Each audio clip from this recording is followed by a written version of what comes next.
everyone. My name is Angelique Clores, and as always, I'll be hosting this week's episode of The Gender Umbrella. Today I want to start off with a quote to help put your thinking cap on. The only thing necessary for the triumph of evil is for good men to do nothing. This quote emphasizes the importance of being a responsible and knowledgeable global citizen. As this quote implies, complacency with injustices in the world allows these problems to persist and be viewed as socially acceptable, as an unchangeable reality.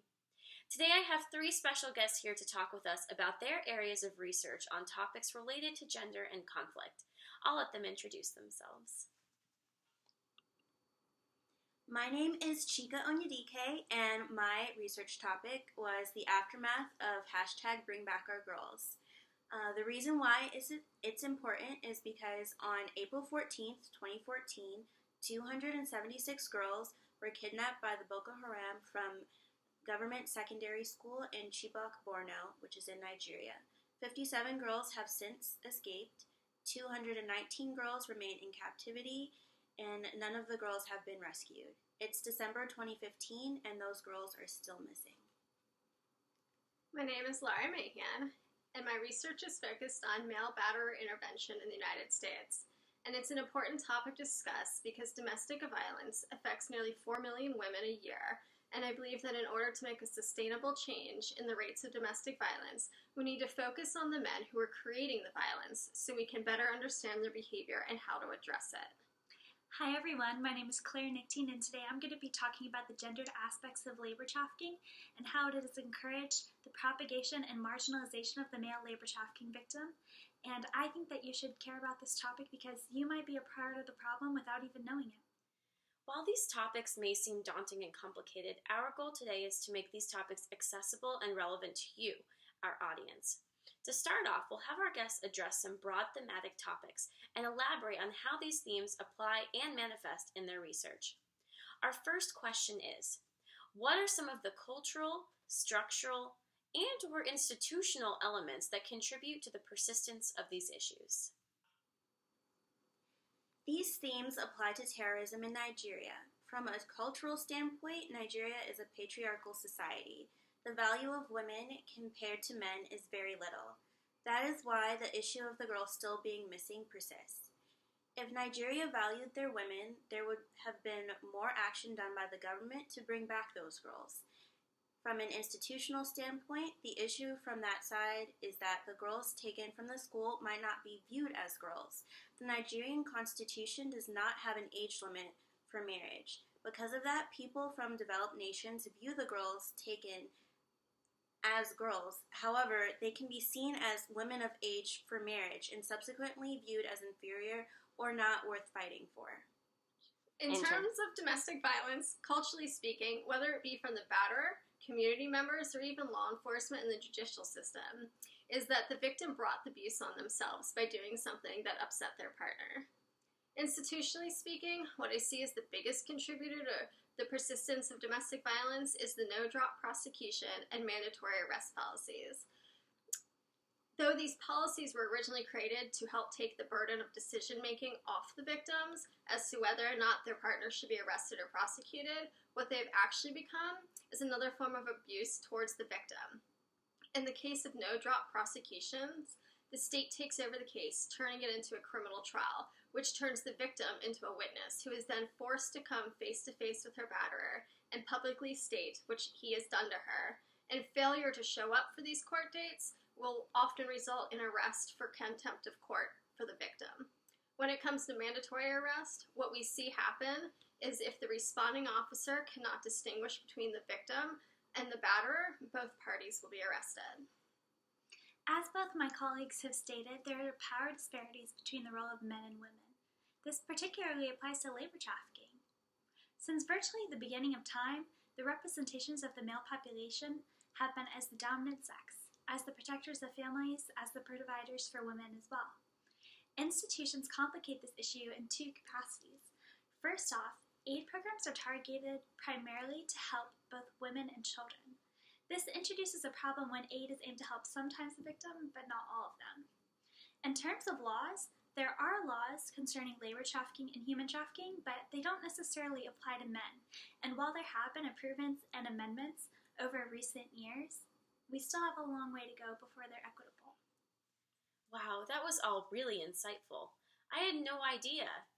Next, can you all identify some patriarchal tendencies that exist in your field of research and what the effects of those tendencies are on exacerbating the problems?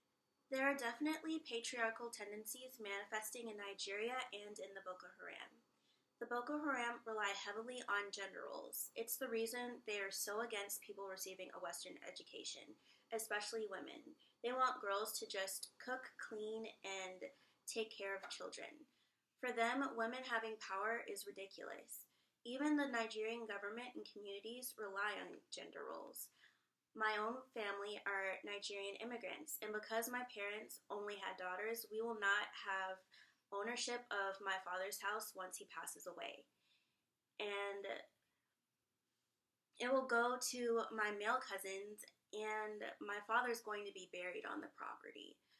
When the general person hears about the patriarchal societies, they assume that they would not be put in such detrimental situations, and those things are not close to home. But they actually are. We experience a lot of the same kind of patriarchal norms in the United States, which I think relates a lot to domestic violence because we depend on this socialization of patriarchal norms that teach boys and men that they are the dominant partner in a relationship and the head of the household. And these positions give them a certain level of power control over their intimate partners. As a result, they are placed into a social hierarchy that drives both their behavior and their expectations for their partner's behavior. And in domestic violence relationships, when a batterer's partner is behaving in a way that they perceive as wrong, he is able to justify his actions in a way that makes it seem as though the victim was actually deserving of the abuse. Wow. When I was first asked to be on the show, I really didn't think we'd be able to find as many commonalities between all of our topics as we have so far. And again, as my colleagues have said, the stereotypical gender role of the man as stronger as the provider, it introduces a lot of complications and a wide variety of issues. And this patriarchal tendency permeates virtually every aspect of male labor trafficking. Some examples of the repercussions of this stereotype is why current legislation and programs are not sufficient, why men aren't recognized as victims, why they don't report, and why when they do, they aren't taken seriously. As we are talking about gender and conflict, there's an implication about power disparities in all of your topics. Power disparities are often accompanied by the use of force and violence. What is the role of violence and how is it used as a tool in your topics? Violence and terrorism go hand in hand. Violence is used to keep the Chibok girls in captivity and to keep people from speaking out against the Boko Haram.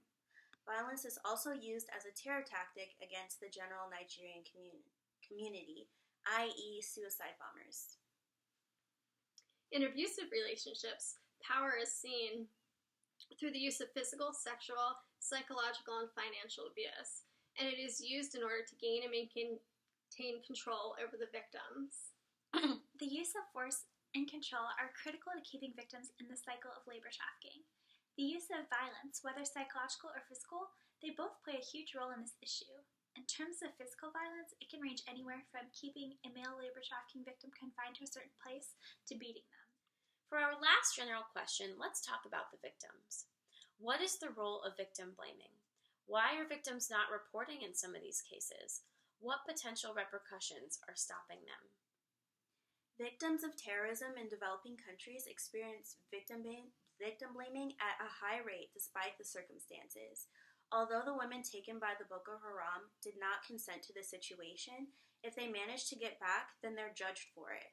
Some girls that have escaped and are identified as girls kidnapped by the Boko Haram are labeled Boko Haram girls. The girls and their families are publicly shamed, and the last thing survivors need is to be blamed for something they had no control over. Some victims that do escape Boko Haram are not going to report them because they do not want their families being threatened. In my research, I read about an escapee that went back to her village and spoke on the terrorist group. Once the Boko Haram caught wind of the situation, they alluded that her brother was a member of the terrorist group and burnt down 4 churches in the area. Because of examples like that, rescued girls suffer in silence. I think the re-victimization through mandatory arrest and no-drop prosecution policies directly affect the victim's willingness to come forward and report the crime against them. Also, society at large has a tendency to blame women for staying in abusive relationships. We've all heard and have likely used the phrase, "Why doesn't she just leave or fight back?" without really understanding the consequences of doing either. And I think this really causes victims to be hesitant to say something about their situation due to the fear that they will be judged. I completely agree with that, Laura. Perhaps the most obvious reason that male labor trafficking victims don't report is because they don't know who to blame. In some cases, they blame themselves because they feel like they've gotten themselves into this situation to begin with. As mentioned before, machismo plays a huge role in keeping men trapped in this cycle. They feel as if they must stay in the situation in order to support their families and wives. There have also been instances where male labor trafficking victims have tried to report to a variety of different authorities and no one has taken them seriously. And stories like this prevent other victims from coming forth and reporting their cases.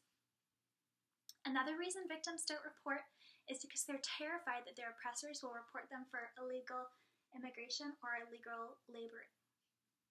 Some suggestions I have encountered in my research to improve resources available to males are to make sure that there's male labor staff in these program facilities and making sure that the appropriate types of counselors are being used. In some cases, domestic violence counselors and sexual assault violence counselors were being utilized, and while they are valuable resources, they weren't valid to treat this sort of trauma.